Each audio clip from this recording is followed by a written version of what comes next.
You ask Tiger to solve. This deals with linear equations with one unknown. The final result is x equals -2.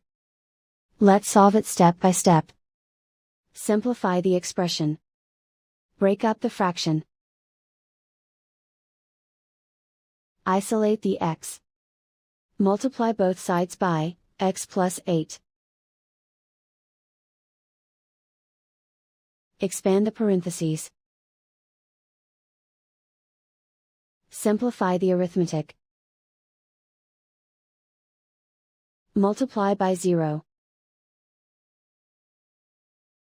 Group all constants on the right side of the equation.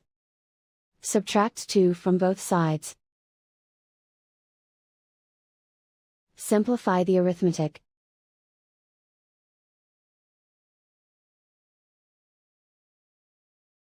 And so the final result is x equals -2.